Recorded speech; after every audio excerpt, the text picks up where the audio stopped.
नमस्कार। देश के बहुत बड़े अर्थशास्त्री जिनका नाम देश ही नहीं दुनिया में लिया जाता है, नरेंद्र मोदी जी, क्योंकि अर्थशास्त्र से लेकर एस्ट्रोनॉमी से लेकर रोबोटिक साइंस से लेकर बॉटनी से लेकर एनाटॉमी से लेकर संस्कृत में से लेकर हिंदी से लेकर फ्रेंच भाषा से लेकर जितना भी दुनिया का ज्ञान है वो एक व्यक्ति में है। तो उन्होंने अपना अर्थशास्त्र का ज्ञान 25 दिसंबर को अपने मन की बात में बताया कि 2022 एक अद्भुत वर्ष था और बोला कि 2022 अद्भुत वर्ष था आर्थिक व्यवस्थाओं को लेकर। 2022 is a wonderful year as far as Indian economy is concerned. ये उनके शब्द थे। अब हम आज उनसे 7 मुद्दे उनको याद दिलाएंगे और 2022 के पुराने नहीं, नोटबंदी के नहीं याद दिलाएंगे, उनको तकलीफ होती है उससे। गलत तरीके से जीएसटी लगाने का याद नहीं दिलाएंगे, उससे भी बहुत तकलीफ होती है। बिना तैयारी के तालाबंदी की, उसको भी याद नहीं दिलाएंगे, उससे भी उन्हें बहुत तकलीफ होती है। 2022 के और सारे सरकारी आंकड़े, एक भी प्राइवेट आंकड़ा नहीं है। 2022 के आर्थिक इश्यूज के 7 बिंदु आपके सामने रखूंगा और माननीय प्रधानमंत्री जी से पूछूंगा कि ये वंडरफुल था 2022 या ड्रेडफुल था। Was 2022 a wonderful year for Indian economy or a dreadful year for the Indian economy? ये अद्भुत वर्ष था भारतीय अर्थव्यवस्था के लिए या ऐसा वर्ष था जिसको हम भूलना चाहेंगे, जिसको हम याद नहीं रखना चाहेंगे? प्रधानमंत्री जी ने कहा कि देश 5वीं बड़ी अर्थव्यवस्था बन गया। आज उसकी हकीकत, उसका पूरा लेखा जोखा लेके आपके सामने प्रस्तुत हुआ। जो दुनिया की 5 बड़ी अर्थव्यवस्थाएं हैं जिसमें भारत शामिल हो गया, पहले नंबर पे है अमेरिका जिसकी जीडीपी है 23 ट्रिलियन, चीन की 17.7 ट्रिलियन, जापान की 4.9 ट्रिलियन, जर्मनी की 4.2 ट्रिलियन और भारत की 3.2 ट्रिलियन डॉलर। पर प्रधानमंत्री जी, जीडीपी से कंपैरिजन नहीं होता। जीडीपी पर कैपिटा का कंपैरिजन कीजिए। जीडीपी पर कैपिटा इनकम, जो दुनिया की सबसे बड़ी अर्थव्यवस्था अमेरिका, वहां की लगभग $70,000 है। चीन की $13,000, जापान की लगभग $39,000, जर्मनी की $50,000, भारत की मात्र $2,277 प्रति वर्ष। तो आप जब आपकी इच्छा होती, जब तो आप एब्सोल्यूट नंबर कंपेयर कर लेते हो, जब आपकी इच्छा होती जब पर कैपिटा कर लेते हो। अगर आपको एब्सोल्यूट नंबर ही करने थे तो भारत में कोरोना के कितना संक्रमण फैला, उस दिन तो आपने ये कंपेयर किया कि कितने प्रतिशत लोगों को कोरोना हुआ, भारत के कितने प्रतिशत लोग कोरोना के कारण मृत्यु हुई। जब अर्थव्यवस्थाओं का कंपैरिजन करते हैं तो मैं 2 आंकड़े आपके सामने बड़े सरल शब्दों में कर रखता हूं। एक परिवार है जिसमें 2 सदस्य है और 1 लाख रुपए कमाता है, तो प्रति व्यक्ति कितने कमाए? 50,000 रुपए। दूसरा परिवार है 1 लाख टोटल परिवार की सदस्य है, प्रति व्यक्ति कितना इनकम? मोदी जी और जो संक्रमित है वो सब ये आपके हम जीडीपी के 194 देशों में 100 per capita GDP is concern, we are at 144th position of 190 of the world. दीजिए ये इज वंडरफुल, इज दिस अद्भुत? I think it is dreadful. मुझे लगता है हमें इसको भुलाना चाहिए। पर कैपिटा इनकम में दुनिया के 197 देशों में हमारी पोजीशन है वो 142वीं है। We are at 142nd rank out of 197 countries of the world. और पर कैपिटा जीडीपी का अंतर देखिए, जो दुनिया की सबसे जो सबसे बड़ी, जहां सबसे ज्यादा पर कैपिटा जीडीपी है, उससे हमारी पर कैपिटा जीडीपी 60 गुना कम है, 60 टाइम्स लेस। और हम यहाँ पे प्रधानमंत्री जी कह रहे हैं wonderful year as far as Indian economy is concern. We are at 142nd position, 142nd position out of 147 income. Prime minister wonderful point 1। Hunger index में हमारी रैंक आती है 7वीं और 121 में कह रहे हैं वंडरफुल ईयर है। सिर्फ एशिया में अफगानिस्तान हंगर इंडेक्स में हमारे से पीछे है। बाकी भले पाकिस्तान हो, नेपाल हो, श्रीलंका हो, उनकी हंगर इंडेक्स हमसे बेटर। हमारी रैंक है 121 कंट्रीज में। बांग्लादेश को देखे तो उसकी रैंक है 84, नेपाल को देखे तो उसकी रैंक है 81, श्रीलंका को देखें तो उसकी रैंक है 64, पाकिस्तान को देखें तो उसकी रैंक है। प्रधानमंत्री वंडरफुली है। और दुनिया में सबसे ज्यादा, रिलेवेंट फ्रेंड्स, दुनिया में सबसे ज्यादा चाइल्ड टेस्टिंग हमारी है। टेस्टिंग रेट कि कितने लोग, कितने बच्चे अपने अपने उम्र और अपनी हाइट के हिसाब से कुपोषित है, कम वेट के हैं। दुनिया में सबसे ज्यादा चाइल्ड वेस्टिंग रेट हमारी है। एशिया में अफगानिस्तान के अलावा जितने भी देश है, उससे हमारी हंगर इंडेक्स में रैंक कमजोर है। और प्रधानमंत्री जी कह रहे हैं कि वंडरफुल है। Point number 2। Point number 3, Asia के अंदर, पूरी जिम्मेवारी से बोल रहा हूं, एशिया का जो बास्केट है, एशिया के बास्केट के अंदर हिंदुस्तान का रुपया 2022 में वर्स्ट परफॉर्मिंग करेंसी रहा। Worst performing currency in the Asian market was. और आपको जान के ताज्जुब होगा, एक साल में 2022 में 10% से हुआ।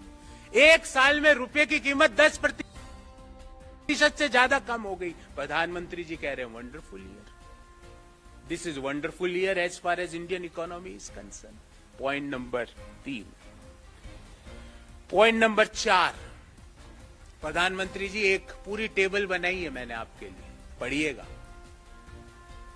जो दुनिया की रेटिंग एजेंसीज है और reserve bank of India, state bank of India है, उन्होंने भारतीय अर्थव्यवस्था का, जब मौजूदा वित्तीय वर्ष 2022-23 चालू हुआ था, उस समय जीडीपी का क्या फोरकास्ट किया था और आज क्या फोरकास्ट किया, क्या रिवाइज किया, मैं उसका एक टेबल लेके आया हूं, आपके सामने वो टेबल रखूंगा। स्टेट बैंक ऑफ इंडिया के अनुसार जब वित्तीय वर्ष शुरू हुआ तो जीडीपी फोरकास्ट था 7.5%, अभी उन्होंने रिवाइज करके कर दिया 6.8%। मोदी जी कह रहे हैं अद्भुत वर्ष है। वर्ल्ड बैंक ने 7.5 का जीडीपी फोरकास्ट कहा था, अभी उन्होंने रिवाइज करके कर दिया 6.9%। आगे और रिवीजन होगा अभी तो। सिटी ग्रुप ने कहा था जीडीपी फोरकास्ट 8 रहेगा इस मौजूदा वित्तीय वर्ष में, अभी उन्होंने रिवाइज करके कर दिया 6.7%। आईएमएफ ने कहा था 7.4% की जीडीपी ग्रोथ रहेगी, उन्होंने रिवाइज करके कर दिया 6.8%। फिच ने कहा था 7.8% की जीडीपी ग्रोथ रहेगी, अभी उन्होंने रिवाइज करके कर दिया 7%। इंडिया रेटिंग ने कहा था 7% जीडीपी ग्रोथ रहेगी, उन्होंने रिवाइज करके कर दिया 6.9%। रिजर्व बैंक ऑफ इंडिया ने कहा था जीडीपी ग्रोथ 7.2% रहेगी, उन्होंने रिवाइज कर दिया 7%। एशियन डेवलपमेंट बैंक ने कहा था कि जीडीपी ग्रोथ रेट 7.2% रहेगी और उन्होंने रिवाइज कर दिया 7%। दुनिया की सारे बैंक, रेटिंग एजेंसीज, हमारे देश का सेंट्रल बैंक, स्टेट बैंक ने देश का जीडीपी फोरकास्ट के जो पूर्वानुमान है उसको नीचे गिराया। मोदी जी कह रहे हैं ये वंडरफुल साल था। Point number 4। पॉइंट नंबर 5, और ये बहुत महत्वपूर्ण और गंभीर पॉइंट है। देश में आज, मैं आज की बात कर रहा हूं, बेरोजगारी की दर शहरी क्षेत्रों में है 10% और एग्रीगेट है 8.6%। बेरोजगारी के दर का अर्थ क्या होता है कि कितने लोग रोजगार मांग रहे हैं और कितने लोग रोजगार में है। तो मैं ये कहता हूं कि 10% शहरी क्षेत्र में बेरोजगारी की दर है, अर्थात शहरों में अगर 100 लोग रोजगार युक्त है तो 10 लोगों के पास जो रोजगार चाहते हैं उनको रोजगार नहीं है। ध्यान रहे 2011-12 में यूपीए के दौरान ये दर थी 2.2%। मैं नहीं कह रहा, सरकारी आंकड़े सारे, एक भी हमारा आंकड़ा नहीं, हमारी ऑब्जर्वेशन नहीं है। Government of India's NSSO's data, 2.2% was unemployment rate in 2011-12, and as per CMIE, today when I am talking to you, the unemployment rate aggregate in India is 8.6% and in urban areas it is 10%. पूरा demographic dividend को मोदी जी ने demographic disaster बना दिया। अब कब तक हम corona का रोना रोते रहेंगे कि कोरोना की वजह से रोजगार चले जा रहा है? कब तक हम रूस यूक्रेन के पीछे छुप के अपनी नाकामियों को छिपाएंगे? 10% is the unemployment rate in urban India and aggregate is 8.6%, and Modi ji is saying 2022 is a wonderful year. पूरा साल को वो वंडरफुल बता रहे। Point number 5। पॉइंट नंबर 6, पूरे साल, जितने साल में 11 महीनों का डाटा है मेरे पास, क्योंकि अभी 12वें महीने का डाटा जनवरी में आएगा, 11 महीनों में से 10 महीने जो रिटेल इन्फ्लेशन था वो आरबीआई की जो अपर लिमिट थी 6%, उससे ज्यादा रहा। मोदी जी कह रहे हैं वंडरफुल ईयर रहा। पूरे साल 12 में से 11 महीनों में रिजर्व बैंक का अपर लिमिट का जोन है इन्फ्लेशन का। रिजर्व बैंक ने कहा ऑप्टिमल तो 4% होना चाहिए, मिनिमम 2% होना चाहिए, मैक्सिमम 6% होना चाहिए। पूरे साल पिछले 11 में से 10 महीने ये रिजर्व बैंक के 6% का जो जोन है उससे पूरे साल ज्यादा रहा। मोदी जी कह रहे हैं कि ये अद्भुत साल था, वंडरफुल ईयर था। साल में 5 बार एक रिकॉर्ड बनाया, साल में, एक साल में 5 बार दूध के दाम बढ़ते हैं। आपने ये रिकॉर्ड, मैंने तो नहीं देखा था। और न्यू ईयर से पहले हम एक दूसरे को गिफ्ट देते हैं ना, मोदी जी का आज एक गिफ्ट हम सबको मिला है। 2 रुपए पर litre, the milk prices had gone up. 2 रुपए प्रति लीटर से दूध के दाम 5 से बढ़ गए। मोदी जी का ये अंतिम गिफ्ट है इस साल का। इन्फ्लेशन लगातार 6% से ज्यादा रहा। जो मौजूदा वित्तीय वर्ष है उसमें 6.7% इन्फ्लेशन रहने का पूर्वानुमान रिजर्व बैंक ऑफ इंडिया कर रहा है, और मोदी जी कह रहे हैं ये वंडरफुल साल था। एक और आंकड़ा, जब पेट्रोल और डीजल की कीमतें लास्ट टाइम मई 2022 में उसमें चेंज किया गया था, उस दिन से लेकर आज दिन तक भारत सरकार के पेट्रोलियम मिनिस्ट्री का आंकड़ा है $32 प्रति बैरल कच्चे तेल की कीमत कम हुई है। मई 2022 से लेके आज तक $32 प्रति barrel. The crude oil prices had gone down, और एक अनुमान है कि $1 प्रति बैरल अगर कच्चे तेल की कीमत गिरती है तो लगभग 40 से 45 पैसे पेट्रोल की कीमत, डीजल की कीमत कम की जा सकती है। $1 अगर कम होती है तो 40 से 45 पैसे प्रति लीटर की कमी की जा सकती है। पिछले 200 से ज्यादा दिनों में $32 प्रति बैरल की कमी हुई, अर्थात 14 रुपए 40 पैसे प्रति लीटर पेट्रोल और डीजल की कीमत मोदी जी बिना एक्साइज ड्यूटी को छेड़े कम कर सकते हैं, पर वो नहीं किया ताकि रिटेल इन्फ्लेशन 6.7% पर बना रहे। पिछले इस वर्ष के कई महीनों में तो 12% से भी ज्यादा, 7% से भी ज्यादा रिटेल इन्फ्लेशन रहा। तो क्रूड ऑयल प्राइसेस बढ़ती है तो मोदी जी प्राइस बढ़ा देते हैं, क्रूड ऑयल प्राइसेस घटती है, $32 प्रति बैरल घटे पर प्राइसेस कम नहीं किए गए। Modi ji, is this a wonderful year as far as Indian economy is concern? Point number 6 और अंतिम point, last point, trade deficits और एक्सपोर्ट्स भारत के लगातार घट रहे हैं। एक्सपोर्ट्स हमारे लगातार घट रहा है, ट्रेड डेफिसिट बढ़ता जा रहा है। मोदी जी कह रहे हैं कि 2022 was wonderful year as far as calendar year 2022 is concerned. अब मुझे ये बताइए Modi ji, based on above 7 points, जो मैंने एक एक पॉइंट का आंकड़ा दिया, consistent high inflation, consistent high unemployment, reduction of GDP forecast by every agency. It is per capita GDP, we are at number 144th position out of 194 economies. In global hunger index, Pakistan is doing better than us. Bangladesh, Sri Lanka is doing better than us. Rupee is the worst performing currency as far as the Asian basket is concerned. और आप कह रहे हो हमारा 2022 wonderful रहा।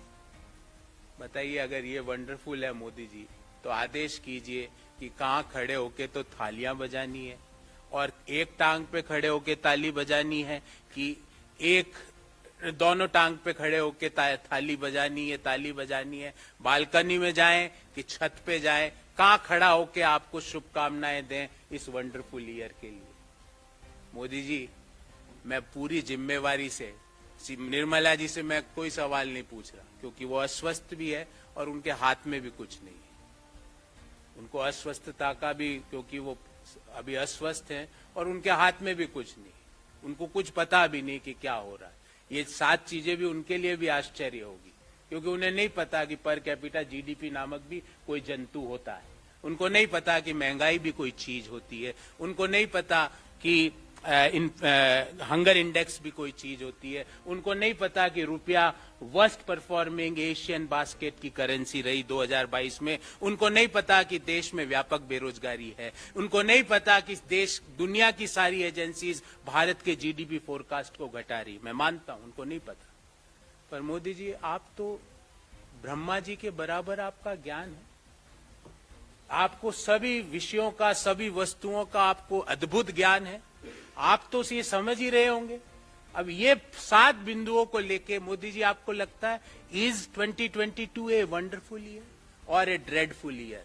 हमें लगता है, हिंदुस्तान के लोगों को लगता है, हमें लगता है कि it is not wonderful, it is a dreadful year. तो friends, before I take questions from you, I will brief you in English and thereafter we will open the floor for Q&A.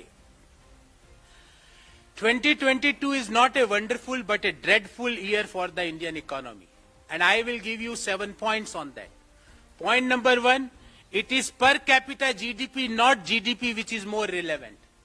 Modi ji, you and your sympathizers are saying that India had become 5th largest economy, but the truth is that as far as per capita GDP is concerned, India's position is 144th out of 194 economies. As far as per capita income is concerned, as per IMF, our rank is 142nd out of 197 countries.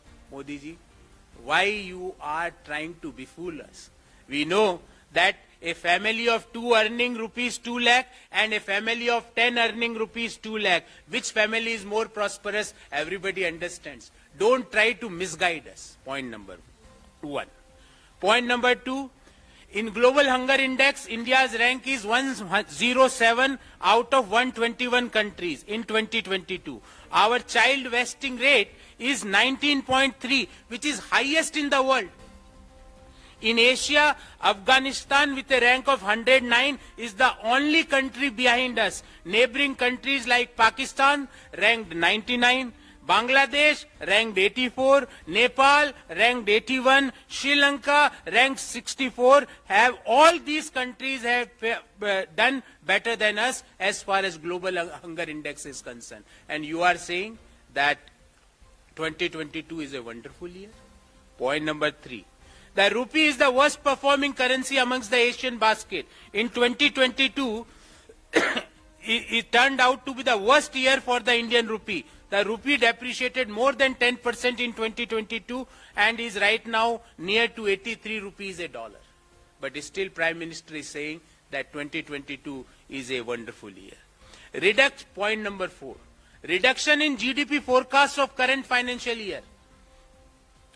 Whether it is SBI, World Bank, Citigroup, IMF, Fitch, India Ratings, ADB, Reserve Bank of India, all had downgraded their growth forecast for the current financial year. And I will give you few data. At the start of this financial year, State Bank projected the growth rate as 7.5%. Right now they had revised it to 6.8%. At the beginning of this financial year, the Citigroup had projected the growth rate at 8%. Right now they had revised it to 6.7%. At the beginning of the financial year, Fitch Rating had forecasted growth rate of 7.8%. Right now they had revised to 7%. I am giving you the table. No rating agency had moved the growth rate forecast in the upward side. All had downgraded the growth rate forecast of our country. Still Prime Minister is saying 2022 is a wonderful year. Point number 5. Consistent high unemployment. As per CMI unemployment rate, as on December 26, 2022, the unemployment rate in our country is 8.6% and in urban areas it is 10%. In 2011-12, it was 2.2%. Modi government's policy had changed our demographic dividend to demographic disaster. Still Prime Minister is saying 2022 is a wonderful year as far as Indian economy is concerned. Point number 6. Consistent high retail inflation. Retail inflation remained above RBI's tolerance band of 2 to 6% throughout 10 out of last 11 months. RBI's inflation forecast for the current financial year is 6.7%. When milk prices itself is increased 5 times in a year, in the year 2022, and from today only it was increased by rupees 2 per litre by Mother Dairy, it is bound to happen. In the last 200 plus days, crude oil prices were reduced by $32 a barrel, and no benefit was passed to the final consumer. Then consistent high retail inflation is no surprise for us. Point number 7. Low growth in export and high trade deficits. There is a consistent low growth in export throughout the year, and we had as a result, we had a high trade deficit. Modi ji, based on all above 7 points, is the year 2022 a wonderful or dreadful? Please guide us. Please advise us. Are we supposed to say thank you, Modi ji, for this? Please let us know. Are we going to beat the thalis and say, are we going to clap for you? Are we going to light a candle for this eventful or dreadful year as far as Indian economy is concerned? Please guide us, Modi ji. So this is about I can say a summarization of Indian economy as far as the year 2022 was concerned. And I had made very simple 7 points and raised a very simple 7 questions out of these 7 points to the Modi government. So friends, I am open for Q&A. If you have any, I will try to answer.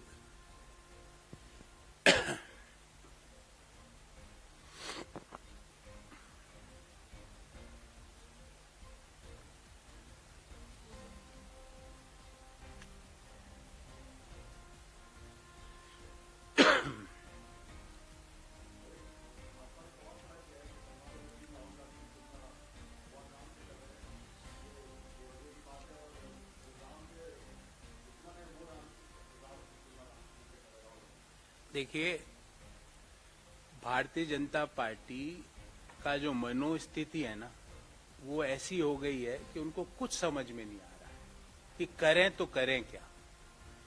उन्होंने कई प्रयास किए, हर प्रयास में देश के लोगों ने उनको मुंह तोड़ जवाब दिया। जितना उन्होंने गलत प्रयास किए, उतने ही अधिक लोग जुड़ते गए। हम तो ये यात्रा लोगों को जोड़ने के लिए कर रहे हैं, लोगों के मन से नफरत मिटाने के लिए कर रहे हैं, लोगों के मन से ईर्ष्या घृणा मिटाने के लिए कर रहे हैं, भारत को जोड़ने के लिए कर रहे हैं। और बार बार मैंने आग्रह किया, मोदी जी अभी भी यात्रा खत्म नहीं हुई है, आइए आप तिरंगा हाथ में लीजिए, राहुल गांधी जी के नेतृत्व में चलिए।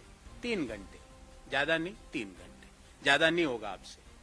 पैर में छाले पड़ेंगे, सर्दी जुकाम का भी डर रहेगा। हम नहीं चाहते देश के प्रधानमंत्री को कोई तकलीफ हो। 3 घंटे चलिए, तिरंगा थामना पड़ेगा मोदी जी, ये एक प्री कंडीशन है। तिरंगा थाम के चलिए, आपके मन से सब ये जो गलत विकार है ना, ये सब निकल जाएंगे जब तिरंगा हाथ में होगा।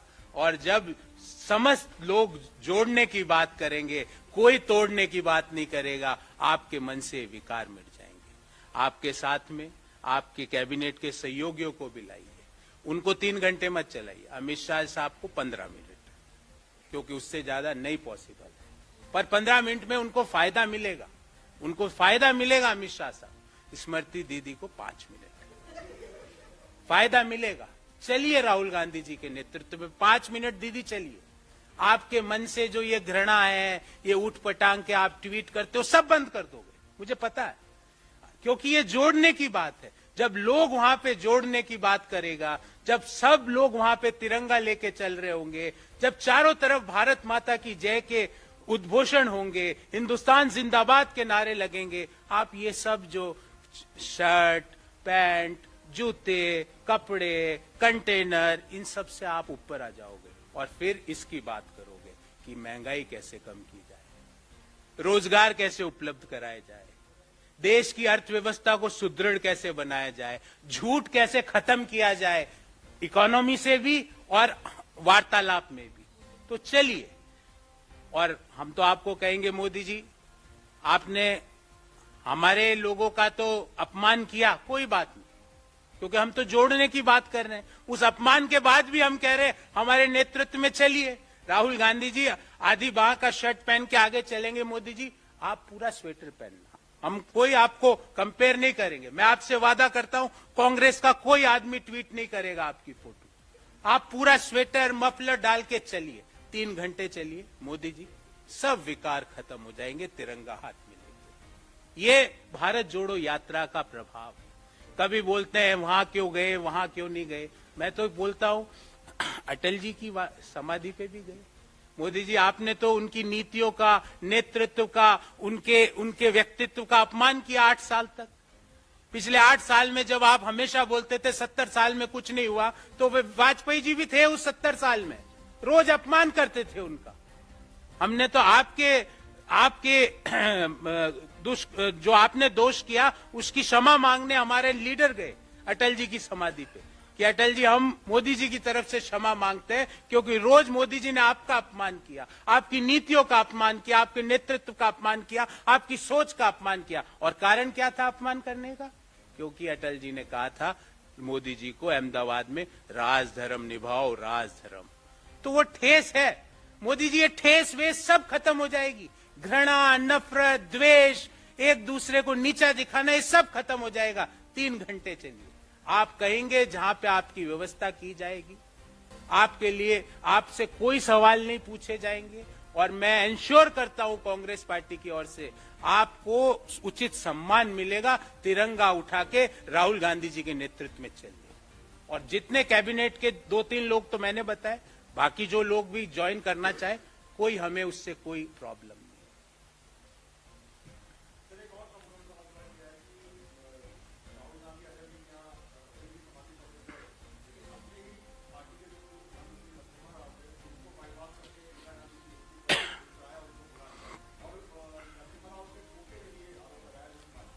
देखिए मैंने कहा ना, समस्या उनको समझ ही नहीं आ रहा कि करें तो करें क्या। कभी वहां जूते क्यों पहने, वो इतने रुपए के जूते क्यों पहने, सर्दी क्यों नहीं लगती है तुमको, सफेद टी शर्ट क्यों पहना, कंटेनर में कैसे रहते हो, खाना क्या खाते हो, 32 किलोमीटर रोज कैसे चल लेते हो, सारे सवाल उठाए ना हम एक से भी विचलित नहीं, क्योंकि हम सच के साथ जोड़ने की यात्रा कर रहे थे। अभी फिर उठाया कि वहां क्यों नहीं गए, वहां क्यों गए। अरे आप तो अपने ही नेताओं के अपमानित कर रहे हो, रोज अपमान करते हो। 70 साल में कुछ नहीं हुआ, वाजपेयी जी का बेचारे का अपमान रोज हिंदुस्तान सहता है।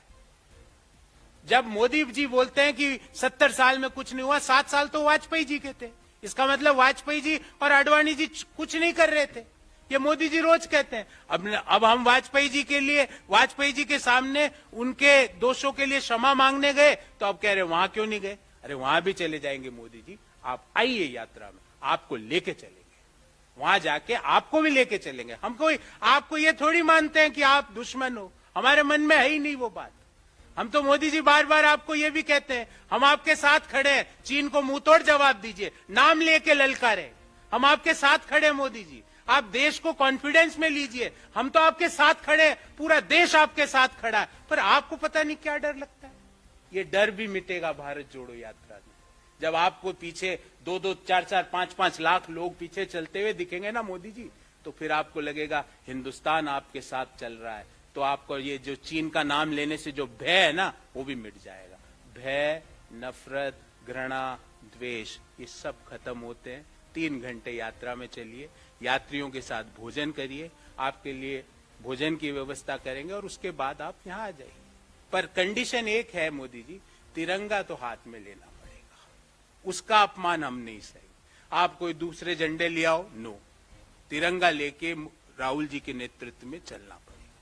3 घंटा चलिए, बहुत आत्मिक शांति भी मिलेगी, देश के लिए सुविचार आएंगे। और ये जो दिन भर ये चलता रहता है ना कि आज क्या करूं, आज कैसे, आज टीवी में क्या चलवा दें, आज अखबारों में क्या छपवा दें, आज सोशल मीडिया में क्या ट्रेंड करा दें, आज कैसे हिंदू मुस्लिम, हिंदू मुस्लिम, हिंदू मुस्लिम, हिंदू मुस्लिम, इसको कैसे और चलाए, ये सब भाव मिट जाएंगे। फिर आपके दिमाग में क्या आएगा? रोजगार, बेरोजगारी, महंगाई, सस्ती वाड़ा, महिलाएं, यूथ, ये दिमाग में आना चालू हो जाएगा। और जिस दिन ये दिमाग में आएगा, भारत में पुनः 9%, 10% की जीडीपी ग्रोथ आ जाएगी। जिस दिन 9%, 10% की जीडीपी ग्रोथ आएगी, जो अनएम्प्लॉयमेंट रेट 11-12 में 2.2% थी, वो पुनः स्थापित हो जाएगी। हम आपको गाइड करेंगे, हम आपको असिस्ट करेंगे, आखिर हम एक ही देश में रहते हैं। तो ये आप इन चीजों से ऊपर उठिए।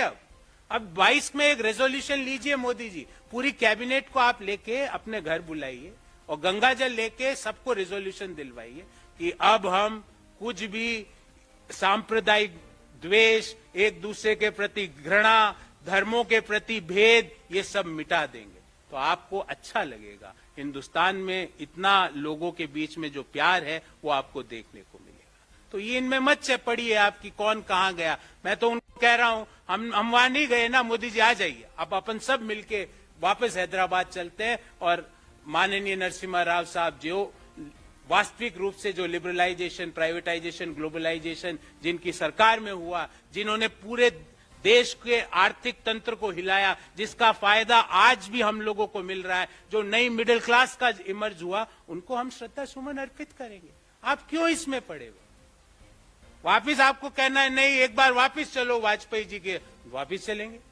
वापिस इंदिरा जी के पास आपको भी लेके चलेंगे, राजीव जी की समाधि पे भी आपको लेके चलेंगे, बापू की समाधि पे भी आपको लेके चलेंगे।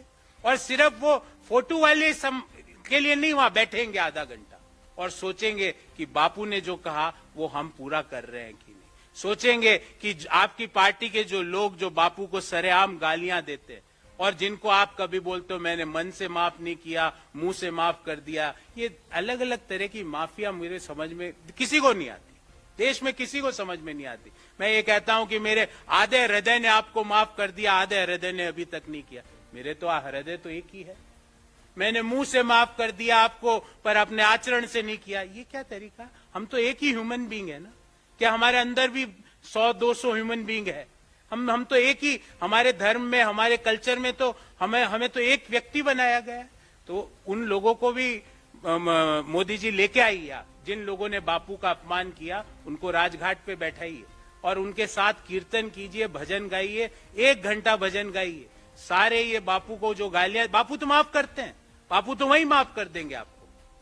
और वो उनके यहाँ पे मन से माफ कर दिया, मुंह से नहीं किया, वो बापू का सिस्टम नहीं है। वो तो माफ करते हैं, जो भी उनको गाली भी बोलता है उसको माफ करते हैं। पर आप रियलाइजेशन कीजिए, this is a time for self realization and self actualization. ये करिए मोदी जी। 22 चले गया है, देश अगले साल दुनिया का सबसे पॉपुलेटेड देश हो जाएगा। दुनिया का सबसे ज्यादा पॉपुलेशन देश में होगी। दुनिया के प्रति हमारा कर्तव्य है, देश के नौजवानों के प्रति हमारा कर्तव्य है। हम देश के नौजवानों को ये नहीं कह सकते कि हम आपको रोजगार नहीं दे सकते, हम ये नहीं कह सकते। अगर हम उनको रोजगार नहीं दे सकते तो हमें सत्ता में एक क्षण भी बैठने का अधिकार नहीं है। हम हमारे डेमोग्राफी डिविडेंड को डेमोग्राफिक डिजास्टर में तब्दील नहीं कर सकते।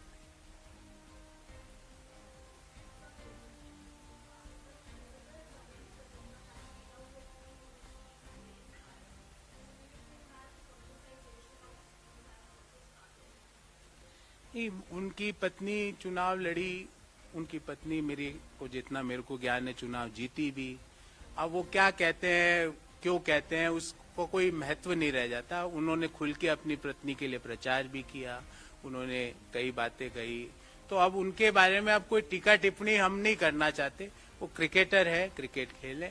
अब वो उन्होंने अपने आप को भारतीय जनता पार्टी का समर्पित सिपाही बता दिया, कोई बात नहीं, बता दिया। तो हमारे मन में यही तो अंतर है। हम कोई गाली थोड़ी कि अब जडेजा को बॉयकॉट करो, नहीं। क्यों करो भाई, क्यों करो? यही तो अंतर है हमारे और उनकी सोच में। Trend hashtag boycott dash dash dash, भाई उनका एक पॉलिटिकल उनकी आइडियोलॉजी थी, उन्होंने उस आइडियोलॉजी को पकड़ा और उसके साथ आगे बढ़े। अब वो कुछ भी बोल रहे हैं, उनका कोई महत्व नहीं रह जाता, क्योंकि उन्होंने अपने आप को उस आइडियोलॉजी का एक समर्पित सिपाही घोषित कर दिया। तो इस पे मैं कोई टिप्पणी नहीं करना चाहूंगा, क्योंकि अब मैं उनको भारतीय जनता पार्टी का एक कार्यकर्ता मानता हूं, जिसको क्रिकेट खेलना भी आता है। बस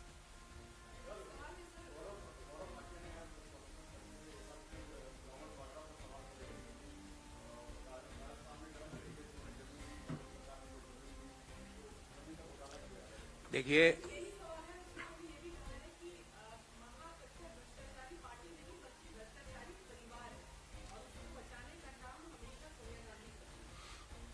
जिन सज्जन ने जो बात कही उनके बारे में मैं विस्तार से बोलूंगा तो आधा पौन घंटा लग जाएगा। पर जहां तक रॉबर्ट वाड्रा और जो उन्होंने आरोप लगाए उसके बारे में एक विस्तृत प्रेस वार्ता आज सुरजेवाला जी और पवन खेड़ा जी करेंगे। उसमें एक बिंदु का 4 बजे सिलसिलेवार जवाब देंगे। पर उनका 8 साल में बस सवाल एक छोटा सा है, उस मैं वहीं पे खत्म कर दूंगा, क्योंकि विस्तृत प्रेस वार्ता में एक बिंदु का उत्तर दिया जाएगा। 8 साल में आपने क्या पाया, एक बार देश को ये बता दीजिए। बार बार कभी बोलते हैं वहां पे ये हो गया, लंदन में ये हो गया। एक बार इन्होंने मेरे से जो सज्जन है उन्होंने बोला कि 8 वहां पे मकान है। मैंने बोला एड्रेस बताओ, पूछा था मैंने एक बार, बताओ एड्रेस, चुप। यही तो मैं इन जो ये सज्जन है जो समाजवादी पार्टी से अभी यहाँ आए हैं, इनसे मैं कहता हूं इनको भी जरूरत है, क्योंकि ये गाली गलौज बहुत बोलते हैं। ये गाली गलौज, डिबेट में बोलना, अपशब्द बोलना, ये सब मिट जाते हैं जब आप 3 घंटे यात्रा में चलते हो। ये बहुत प्रॉब्लम्स का, बहुत डिप्रेशन की प्रॉब्लम्स है, फ्रस्ट्रेशन की प्रॉब्लम्स है, ये सब मिट जाती है। चलो तो सही, और विस्तृत प्रेस वार्ता हम करेंगे। पर सवाल एक ही है कि 8 साल में आपने क्या जांच करी, उस जांच में क्या पोजीशन है। 8 साल पहले कहां थे, आज कहां है? आप पाएंगे कि वहीं के वहीं खड़े हैं। Just politicising the matter doesn't give any answer to the issue. आपको जब लगता है कि भारत जोड़ो यात्रा इतनी विशाल रूप लेती जा रही है, हर शहर में अगले शहर से ज्यादा भीड़ हो रही है, पिछले शहर से ज्यादा भीड़ लोग उसके साथ जुड़ रहे हैं। ध्यान रहे, ये भाड़े के लोग नहीं है, ये वो लोग है, ये देश के वो युवा है, देश की वह महिलाएं हैं जो वास्तव में भारत को जोड़ने के लिए इस यात्रा में शरीक हो रही है। तो इस भीड़ से बौखलाकर, लोगों के जन समर्थन से बौखलाकर भारतीय जनता पार्टी आगे और करेगी, अगले 10-15 दिन और करेगी। मैं आपको अभी बता रहा हूं, इस तरह के आरोप, बेबुनियाद आरोप लगेंगे, और फिर जिस तरह विनोद राय माफिया मांगता घूम रहा है, ये भी माफी मांगेंगे, ये भी बता रहा हूं। मेरे को पूरा पता है भारत की, और हमें पूरा विश्वास है भारत की कानूनी व्यवस्था पर। माफिया मांगते घूमेंगे। पर आज जो ये कह रहे हैं ना, उसके बारे में हमारा तो एक ही सवाल है कि 8 सालों में क्या आप कहां थे इन आरोपों पे, और 8 साल में क्या छानबीन हुई, वो देश को बताए। विस्तृत सिलसिलेवार इस प्रेस वार्ता का उत्तर हम 4 बजे एक डिटेल्ड प्रेस कॉन्फ्रेंस करके करेंगे। आप सबको हमारा नमस्कार। और जैसा कि आपने वीडियो में देखा, ये वीडियो हम लोग आपके साथ साझा करेंगे। भारत जोड़ो यात्रा के 109 दिन हो गए और इस यात्रा में उमड़े जन सैलाब को देखकर भारतीय जनता पार्टी के होश उड़े हुए हैं, लेकिन वो इतने बौखला जाएंगे ये हम भी नहीं जानते थे। जहां करोड़ों लोग दलगत राजनीति से ऊपर उठकर भारत को जोड़ने में जुटे हुए हैं, वहां भारतीय जनता पार्टी ने इस यात्रा को बदनाम करने में, दुष्प्रचार करने में, झूठ बोलने में कोई कसर नहीं छोड़ी है। आगे बात करने से पहले आज की बात कर लेनी जरूरी है। भाजपा के नेता कह रहे थे राहुल जी क्रिसमस की छुट्टी मनाने विदेश जा रहे हैं, लेकिन आज कड़ाके की सर्दी में जब भारतीय जनता पार्टी के मंत्री, बददिमाग प्रवक्ता और नेता कंबल ओढ़कर भारत को तोड़ने में लगे थे, तो राहुल जी महात्मा गांधी की समाधि पर, नेहरू जी की समाधि पर, इंदिरा जी की समाधि पर, राजीव जी की समाधि पर, चौधरी चरण सिंह की समाधि पर और अटल जी की समाधि पर नमन कर कर अपनी तपस्या पूरी कर रहे थे। शास्त्री जी की समाधि पर भी। और यहां पर जयराम सर ने कुछ दिनों पहले बोला था कि इनको माफी मांगनी चाहिए ये झूठ बोलने के लिए। तो जब आज आपका झूठ फिर से रंगे हाथों पकड़ा गया है, तो क्या माफी वीर की सेना माफी मांगेगी? माफी मांगना इनकी पुरानी आदत है, दिक्कत नहीं होनी चाहिए, लेकिन बार बार झूठ बोलने की ये जो आदत है आज फिर से पकड़ी गई है और जरूर माफी मांगने का काम होना चाहिए। हम लोग थोड़ा सा सिलसिलेवार तरीके से आपको बता देना चाहते हैं कि किस तरह के और कितने झूठ बोले गए और इस झूठ बोलने को और झूठ को बढ़ाने में किस किस का हाथ था। शुरुआत होती है राहुल जी क्या पहनते हैं, क्या खाते हैं, कहां सोते हैं, कंटेनर कैसे हैं, उनके भाषणों को काट छाट कर गलत तरीके से प्रस्तुत किया गया। और ये काम भारतीय जनता पार्टी की ट्रोल आर्मी ने नहीं किया, ये काम मोदी जी के गृह मंत्री ने, उनके मंत्रियों ने, उनके प्रवक्ताओं ने, उनके आईटी सेल के इंचार्ज ने और भक्तों ने मिलकर किया। और इसमें बहुत बड़ी भूमिका, बड़े खेद और दुख के साथ कहती हूं, बहुत बड़ी भूमिका मीडिया के कुछ चंद संस्थानों ने भी निभाई, जिनको मैं नोएडा का कमांडो वॉरियर एंकरगढ़ कहती हूं। झूठ को परोसा गया, झूठ को और बढ़ाया गया, उन पर हमारी नजर है और हम आगे उनके बारे में बात करेंगे। लेकिन मुद्दे की बात यह है कि जिन सोशल मीडिया प्लेटफॉर्म्स पर यह झूठ बढ़ाया गया, उन सोशल मीडिया प्लेटफॉर्म्स ने भी इस झूठ को बेनकाब किया। अगर एक आईटी सेल के ट्वीट्स को एक प्लेटफॉर्म कहता है ये मैनिपुलेटेड है या ये आउट ऑफ कॉन्टेक्स्ट है या फैक्ट चेकर्स उसको बेनकाब करते हैं, तो ये सिर्फ उनकी बेइज्जती नहीं है, ये उस अध्यक्ष की बेइज्जती है जिन्होंने उनको अपॉइंट किया है। जब मंत्री उसको शेयर करते हैं तो ये मोदी जी का झूठ पकड़ा जाता है जिनको उन्होंने नियुक्त किया है। तो सिलसिलेवार तरीके से 9 बड़े झूठ जो बोले गए और उनका कैसे पर्दाफाश हुआ। जैसा कि आपने देखा, पहला झूठ था 5 सितारा होटल की तरह कंटेनर है। कंटेनर ऐसे हैं जहां 4 से लेके 8 और 8 नहीं कहीं कहीं 12-12 लोग एक कंटेनर में रुकते हैं। ट्रक के ऊपर बने हुए ये कंटेनर कोई ऐसी सुविधा से लैस नहीं है। और अगर ज्यादा उन सुविधाओं को उठाने का मन है तो भाजपा के कुछ लोग आए और रहे उन कंटेनरों में 4 महीने तक। गर्मी से बरसात हो गई और बरसात से कड़ाके की ठंड आ गई और आज भी यात्री उस कंटेनर में रुके हुए हैं। पहला झूठ ये था और उसका जबरदस्त पर्दाफाश हुआ। दूसरा झूठ, राहुल जी ने कन्याकुमारी में विवेकानंद जी की आराधना नहीं करी, उनका नमन नहीं करा।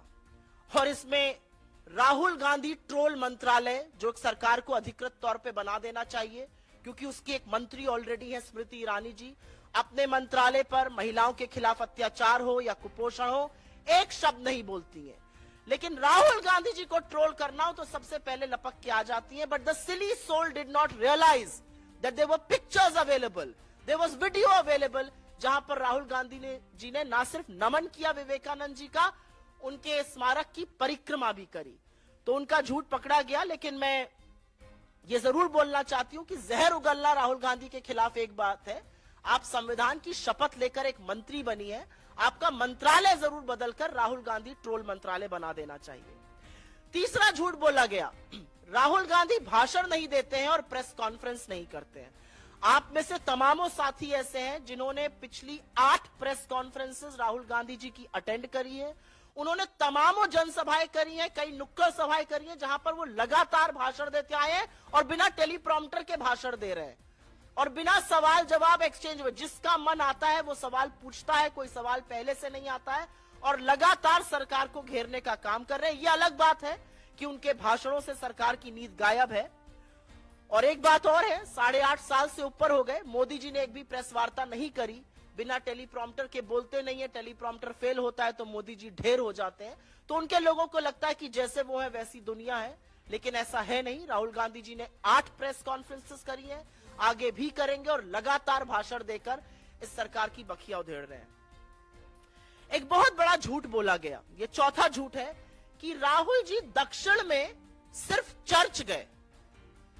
ये वही बोल सकता है जो ना हिंदुस्तान को समझता है, ना हमारे देश की संस्कृति को समझता है, ना दक्षिण की मान्यताओं को समझता है, ना दक्षिण के मंदिरों के बारे में जानता है। वैसे तो राहुल जी तमामों हर उस जगह गए जहां इंसान जाकर आस्था से सिर झुकाते हैं, चाहे वो मंदिर हो, गुरुद्वारा हो, दरगाह हो, मस्जिद हो या चर्च हो। लेकिन क्योंकि यह झूठ परोसा गया तो दक्षिण भारत के कुछ मंदिरों का जिक्र यहां पर करना जरूरी है। केरल का श्री नारायण गुरु समाधि शिवगिरी मठ, माता आनंदमयी का आश्रम, थुरवूर मंदिर, कर्नाटक में श्री कंठेश्वर मंदिर, सुत्तूर मठ, चामुंडेश्वरी देवी का मंदिर, आंध्र प्रदेश में श्री महायोगी लक्ष्मा अव्वा का मंदिर, श्री राघवेंद्र स्वामी मठ, महाराष्ट्र में गुरुद्वारा यादगारी बाबा जोरावर और फतेह सिंह जी, तख्त सचखंड श्री हजूर अचल नगर साहिब, गजानन महाराज मंदिर, मध्य प्रदेश में ओंकारेश्वर, नर्मदा का घाट और श्री महाकालेश्वर के तमाम उन मंदिरों में गए जहां हम और आप जैसे लोग जाते हैं और आस्था से इस देश की सुख और समृद्धि की कामना करते हैं। लेकिन ट्रोल आर्मी को, आईटी सेल को, भाजपा के मंत्रियों को और बददिमाग प्रवक्ताओं को क्योंकि यह देश समझ में नहीं आता, यहाँ की संस्कृति समझ में नहीं आती, वो नहीं जानते कि ईश्वर का वास तो कण कण में है। पांचवा बड़ा झूठ परोसा गया कि भारत जोड़ो यात्रा में पाकिस्तान जिंदाबाद के नारे लगे। क्योंकि मंदिरों से दाल गली नहीं तो चिर परिचित स्क्रिप्ट आ गई पाकिस्तान की। वो झूठ भी पर्दाफाश हुआ। हमने एफआईआर भी करी उन लोगों के खिलाफ, क्योंकि ये बताना जरूरी था कि कांग्रेस जिंदाबाद को तोड़ मरोड़ कर आईटी सेल ने पाकिस्तान जिंदाबाद बनाकर प्रस्तुत किया था। छठा झूठ, और ये बहुत बड़ा झूठ था और ये आप सब लोग जानते और समझते हैं, कि राहुल गांधी जी ने नर्मदा मां के तट पर उल्टी आरती करी। अगर बेचारे ट्रोल आर्मी, आईटी सेल के हेड, ये मंत्री 7वीं कक्षा में जाकर थोड़ा पढ़ लेते स्कूल में तो लैटरल इन्वर्जन समझ जाते। जब आप आरती ऐसे करते हैं जो सही तरीका है करने का, तो वो कैमरे पर हमेशा उल्टी ही दिखती है, क्योंकि पी कैमरे पर 9 दिखता है। ये लैटरल इन्वर्जन होता है। लेकिन इस पर भी ये नहीं टिके। ये तब चुप हुए जब मोदी जी के तमामों वीडियो सामने आ गए और महामानव भी उल्टी आरती करते नजर आ रहे थे। आरती तो दोनों लोग सीधी कर रहे थे, लेकिन जब महामानव का चित्र सामने आया तो पूरी की पूरी ट्रोल आर्मी उसके बाद चुप हो गई। तो कहने की बात यह कि आप ट्रोल करने राहुल गांधी जी को जाते हैं, बखिया आप मोदी जी की उधेड़ लेते हैं, पता नहीं किसकी सुपारी लेके कौन काम कर रहा है यहां पर। उसके बाद 7वां झूठ बोला गया कि एक लड़की थी, उसने पाकिस्तान जिंदाबाद के नारे लगाए थे, उससे राहुल गांधी जी मिले। सर्वथा झूठ। इसको फैक्ट चेकर्स ने चेक किया, उसको सोशल मीडिया प्लेटफॉर्म्स ने गलत ठहराया। जिस लड़की ने ऐसा किया था, ये गलत नारा लगाया था, उसका नाम अमूल्या लियोना था। जिस लड़की से राहुल गांधी जी मिले वो Kerala student union of India की लीडर है, मीवा एंड्रोलिया। बेचारे भक्तों को चश्मा भी खरीदना चाहिए और हर छोटे बाल वाली लड़की को एक नहीं समझना चाहिए। 2 अलग अलग लड़कियां थी, उनके खिलाफ झूठ बोलकर अपनी मूर्खता का तो परिचय दिया ही, साथ में चश्मे का बढ़े नंबर का भी परिचय दिया। 8वां झूठ एक बोला गया, बड़ा भयावह झूठ था ये, कि यात्रा में यात्री जो है वो शराब पीकर निकल रहे हैं। असलियत ये थी कि ये मालाबार होटल एक चाय की दुकान है। हम लोगों ने उसकी जीपीएस लोकेशन भी रिलीज करी और वहां पर ओचिरा कोल्लम में ये दुकान थी। वहां पर चाय ब्रेक के लिए सब लोग निकले थे और वहीं से यात्रा की पुनः शुरुआत हुई थी। वहां के एक वीडियो को गलत तरीके से प्रस्तुत किया गया। इतने झल्लाए, इतने बौखलाए हुए ये लोग हैं कि चाय पीना इनको मदिरा नजर आता है, जैसा कि इनकी रैलीज में होता है। आज के लिए हम नवा और अंतिम झूठ आपके सामने बता रहे हैं, और ये कुछ ही दिन पहले हुआ। फेक न्यूज के सरगना बीजेपी के आईटी सेल के हेड, उन्होंने ट्वीट करते हुए बोला, और तमाम लोग उसके बाद उसको फैलाने लगे, उसमें से कुछ चरण चुंबक एंकर भी थे, कि कैसे पूर्व केंद्रीय मंत्री भंवर जितेंद्र सिंह जी ने राहुल गांधी जी के जूते के फीते बांधे। असलियत यह थी कि उनके जूते के फीते खुल गए थे, वो राहुल जी के साथ आगे चल रहे थे। राहुल जी ने उनको अपने जूते के फीते बांधने के लिए कहा। अगर वो रुकते तो कारवां और बढ़ जाता, और पीछे से काफी भीड़ आती है, तो राहुल गांधी जी खुद रुक गए। वो आए बीच में, उन्होंने अपने जूते का फीता बांधा, और इस पर उन्होंने वीडियो भी रिलीज किया और स्पष्टीकरण भी दिया। लेकिन बेचारे लोग लगे रहे, और कब तक लगे रहे? क्योंकि विडंबना ऐसी थी कि राहुल गांधी जी जो जूता पहनते हैं, और हाँ, मैंने वो वीडियो रिलीज किया, मैंने वो पिक्चर रिलीज करी, जो राहुल गांधी जी वीडियो पहनते हैं वो लेस लॉक्ड है, उसमें लेस बांधनी ही नहीं पड़ती है। लेकिन बेचारे ट्रोल, बार बार इनका झूठ पकड़ा जाता है। इनका एक ही काम है झूठ बोलना, लेकिन बार बार फजीहत होती है। मेरा अपना मानना है कि ये झूठ भारतीय जनता पार्टी की troll army, Bharatiya Janata party के प्रवक्ता, इनके मंत्री, इनके लोग अपने आप से नहीं बोल रहे हैं। इनकी नियुक्ति या तो मोदी जी ने करी है या नड्डा जी ने करी है, और इसीलिए the buck on all of these lies stops with them. उनके दरवाजे पर आकर ये सारे झूठ रुक जाते हैं। ये झूठ और दुष्प्रचार का काम उन्हीं लोगों ने किया है। हम ये जानते थे कि लोगों को भारत जोड़ता देखकर तानाशाह परेशान जरूर होगा, लेकिन माफी वीरों के इन झूठों को झूठ का पुलिंदा बनाते देखकर शायद थोड़ा सा तरस भी आता है। और जैसा कि मैंने कहा, कुछ नामी गिरामी न्यूज एंकर इस झूठ को बढ़ाने का काम करते हैं। जब बताओ तो डिलीट कर देते हैं, माफी मांगते हैं पीछे से, शायद सार्वजनिक रूप से आप लोगों को नहीं दिखाते होंगे, डीएम मैसेजेस कर और एसएमएस करके माफी मांगते हैं। लेकिन अपना जमीर बेचकर पत्रकारिता का जो आप स्वांग रच रहे हैं वो बंद कर दीजिए, क्योंकि आप किसकी गोदी में बैठे हैं वो आपकी हर एक ट्वीट, आपके हर एक फेसबुक पोस्ट, आपकी हर एक लाइक से जरूर पता चल जाता है। राहुल जी एक बात बिल्कुल सही कहते हैं, और इस पर मैं 100% सहमत हूं कि बीजेपी का काम है छवि खराब करना, लेकिन बेचारे ये काम भी ठीक से नहीं कर पा रहे हैं, बार बार पकड़ लिए जाते हैं।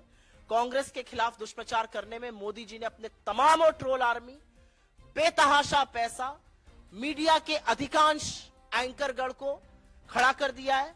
लेकिन जब भारत जुड़ने पर आ गया है तो ये कुछ नहीं कर पा रहे हैं। इनका झूठ बार बार पकड़ा जा रहा है, और एक आदमी अपनी तपस्या को करते हुए, अजनबियों को गले लगाते हुए, आंसू पोंछते हुए, लोगों को हौसला जताते हुए, उनके टूटे सपनों को बिखरे हुए सपनों को जोड़ते हुए आगे बढ़ता जा रहा है, और ये देश जुड़ता जा रहा है। और यही हमारी जीत है।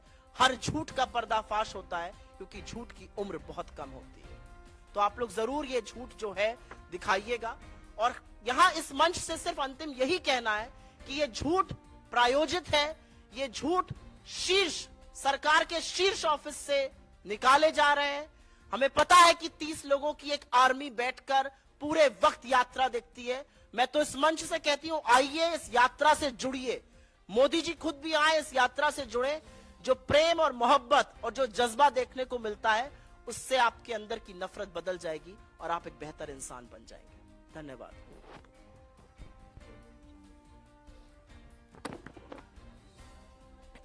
एक मिनट, मैं अभी सुप्रिया जी ने आपको 9 मिसाल गिनाए हैं झूठ का। मैं आपको एक 10वां उदाहरण देना चाहता हूं। जिस तरीके से संवैधानिक और कानूनी संस्थाओं के द्वारा प्रयास किया गया है भारत जोड़ो यात्रा को बदनाम करने के लिए और पटरी से हटाने के लिए, डिरेल करने के लिए, इन संस्थाओं का दुरुपयोग हुआ है।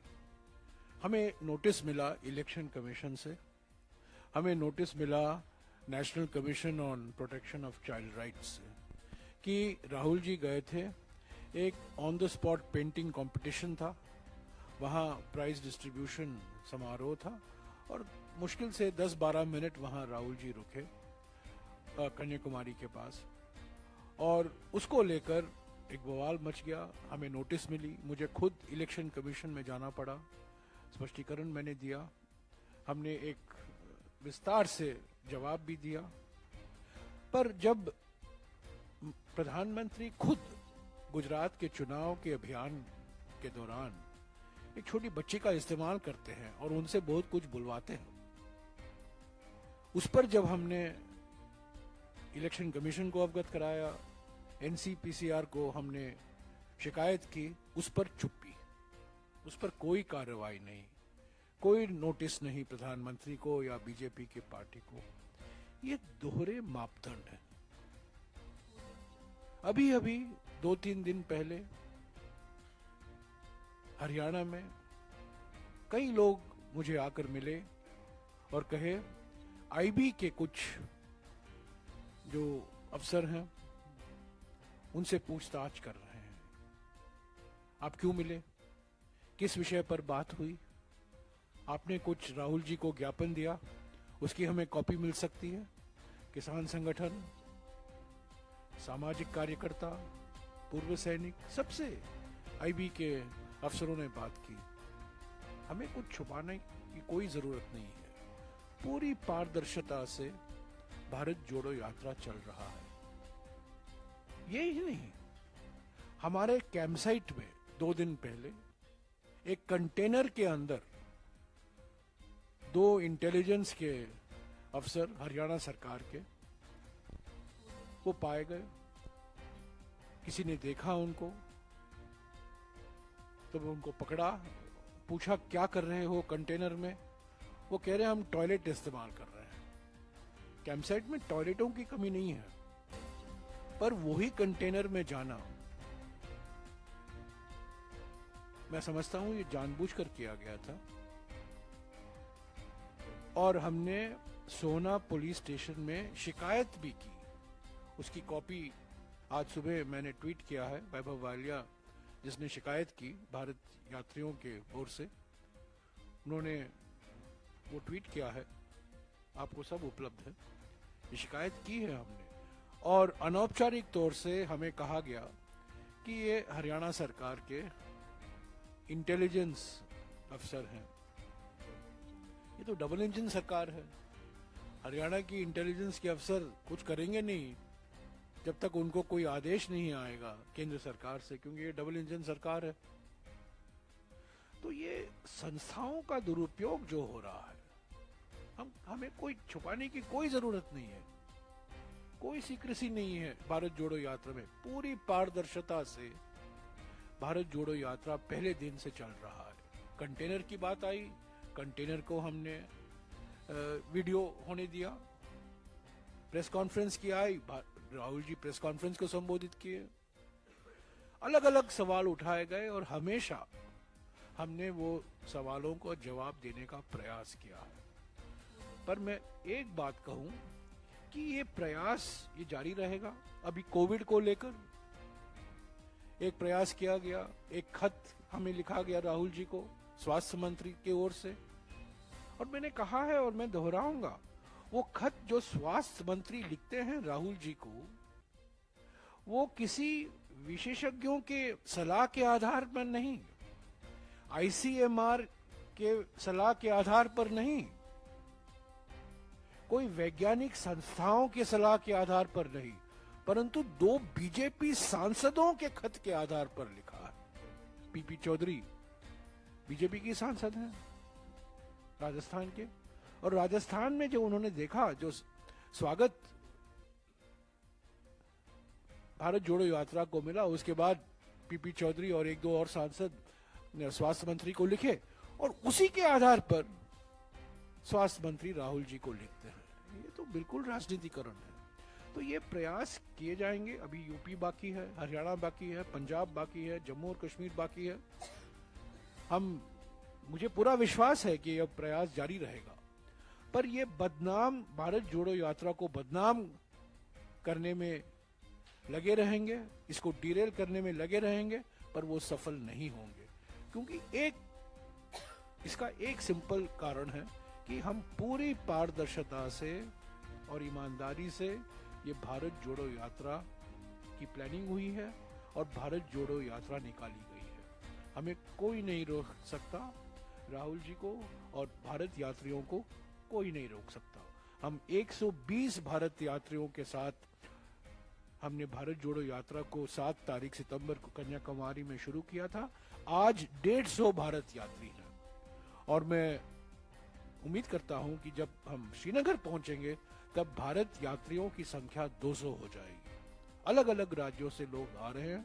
भारत जोड़ो यात्रा, उनको फॉर्मली भारत यात्री का डेजिग्नेशन नहीं दिया गया है, पर अभी कुछ ही दिनों में हरियाणा में, पंजाब में, यूपी में और जम्मू और कश्मीर में जब आप देखेंगे तो 120 की जो संख्या थी जिसकी शुरुआत हमने की थी राहुल जी के साथ, वो संख्या 200 तक पहुंच जाएगी। शुक्रिया।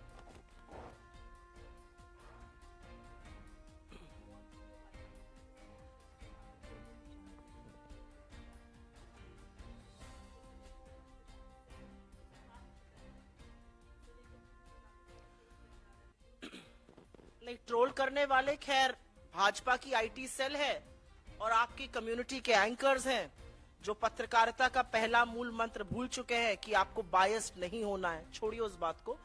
एक बुजुर्ग व्यक्ति आए थे राहुल जी के साथ, वो तस्वीर लेना चाह रहे थे और बार बार जो सेल्फी लेने वाला व्यक्ति था उनके सामने कैमरा कर रहा था।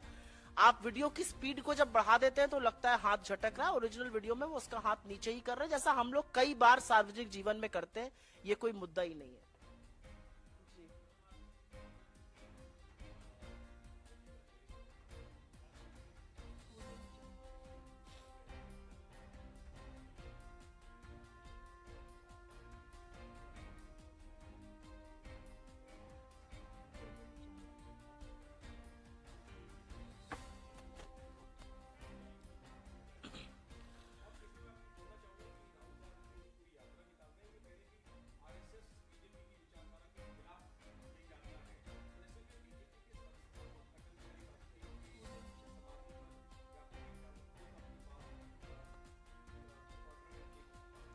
मैं पहले तो इस बात का जवाब दे दूं कि जब राहुल गांधी जी या कांग्रेस पार्टी संस्थागत रूप से कुछ करती है तो वही पार्टी की विचारधारा है और वही पार्टी का स्टैंड है।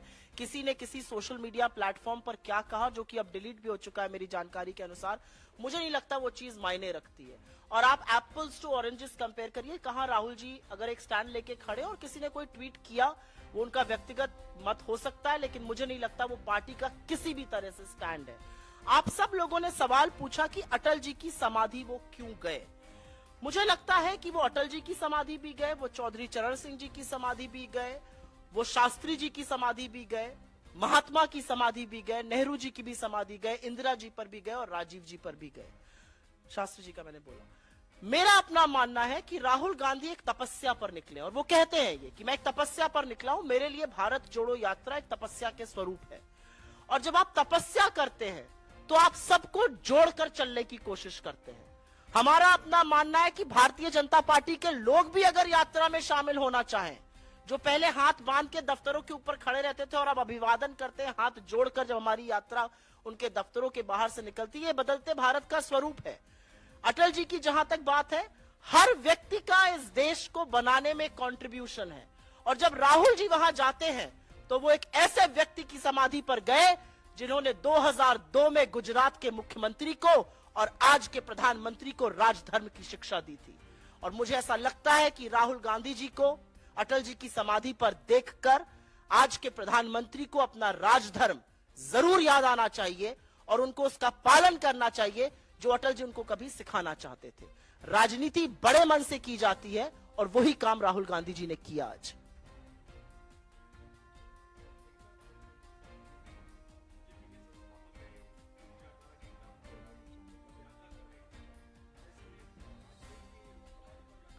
इस लोकतंत्र में हर विचारधारा समावेशित होती है। लोकतंत्र सिर्फ कांग्रेस है, हम ये बिल्कुल नहीं मांगते। हम नहीं सोचते कि भाजपा मुक्त देश हो जाना चाहिए।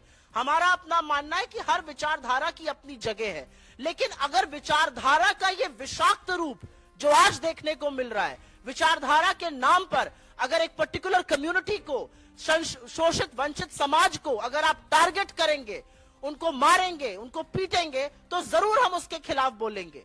मुझे नहीं लगता कि अटल जी की सरकार में अगर अटल जी प्रधानमंत्री थे और उन्होंने अपने मुख्यमंत्री से कहा राजधर्म का पालन करो, तो जिस विचारधारा का उल्लेख आप कर रहे हैं उन्होंने वो नहीं किया था। वो संविधान के साथ खड़े थे और संविधान में सबके हितों की बात कर रहे थे। the same thing. I think a lot is being made out about somebody's tweet. I think when Rahul Gandhi stands up for something, that is the party's stand. The person in question has also deleted it, to the best of my knowledge. But that is he has emphatically deleted it. But that is not the issue. The issue is that when Rahul Gandhi goes and pays homage at the samadhis of whether it's Rajiv ji or Indira ji or Shastri ji, Nehru ji, Mahatma, Chaudhary Charan Singh, or even Atal Bihari Vajpayee ji, he's actually paying homage to each and every individual who has built this country. And Vajpayee ji is one of them. And quite frankly, Atal Bihari Vajpayee was the Prime Minister who told then Gujarat Chief Minister in 2002 and today's Prime Minister to follow the Raj Dharma, which was to follow the Constitution. He told him that lesson. It's a pity Mr. Modi never learned that lesson, and he has kept the Constitution at bay. We only hope and pray that today, after seeing Rahul ji at Atal ji's Samadhi, Mr. Modi will realize that his utmost duty is to safeguard the Constitution and to stop the violence in his name that's happening. And I think that is the message that Rahul Gandhi was trying to deliver. Rahul Gandhi's Bharat Jodo is about a confluence of all kinds of ideologies. And when Atal Bihari Vajpayee ji told Mr. Modi, to follow the Raj Dharma, to uphold the Constitution, he was safeguarding the Constitution. And Mr. Gandhi's presence at Atal ji's Samadhi is a mark of that respect. कोई और सवाल? ठीक है.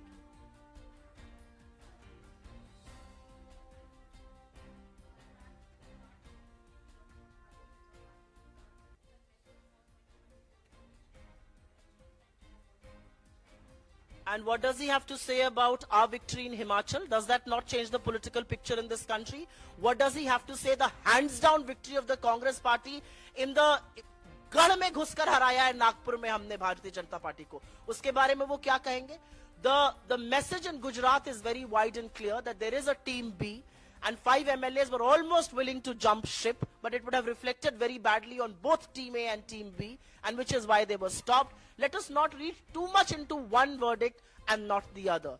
If Gujarat was a reflection of that, then what is Himachal a reflection of? Somebody should turn around and ask the Home Minister these questions.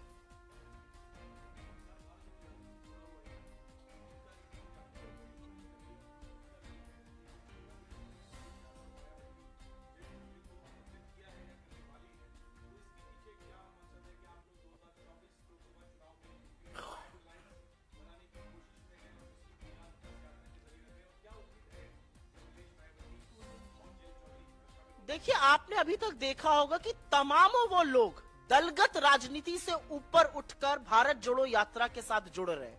उसमें राजनीतिक लोग भी हैं, उसमें समाज सेविकाएं भी हैं, समाज सेवक भी हैं, उसमें किसान हैं, उसमें मजदूर हैं, उसमें डॉक्टर्स हैं, उसमें आशा आंगनवाड़ी के लोग हैं. तमाम वो ऐसे लोग हैं जो दलगत राजनीति से ऊपर उठकर भारत जोड़ो यात्रा के साथ जुड़ रहे हैं, क्योंकि उनको लगता है कि आज देश को जोड़कर रखने की जरूरत है. अगर बिखर गया तो बड़ी मुश्किल हो जाएगी समेटने में. और ऐसे में हर योद्धा का स्वागत है. मुझे नहीं पता आप लोगों ने नोटिस किया कि नहीं किया, लेकिन 24 तारीख को जब दिल्ली में यात्रा चल रही थी तो डीएमके के, शिवसेना के तमामों सांसद यात्रा में आके चले थे. वो भीड़ और वो जनसैलाब इतना बड़ा था कि शायद आप लोग इतना नोटिस ना कर पाए हो, लेकिन तमामों दलगत राजनीति से ऊपर उठकर लोग इससे जुड़ रहे हैं. तो यहां पर हर योद्धा का स्वागत है. हर योद्धा जो इस देश को जोड़कर रखना चाहता है, जो बुनियादी तौर पर इस देश की संस्कृति को, इस देश की मान्यताओं को समझता है, वो इस यात्रा से जरूर जुड़ेगा. मेरा तो अपना मानना है कि इस यात्रा में मोदी जी को स्वयं आना चाहिए. आएंगे, चलेंगे, जज्बा और मोहब्बत देखेंगे लोगों की, तो अंदर की नफरत भी खत्म होगी और इस देश को थोड़ा समझेंगे भी. फिर शायद टेलीप्रॉम्प्टर लगाने की जरूरत ना पड़े. थैंक यू, बहुत बहुत धन्यवाद आप लोगों का.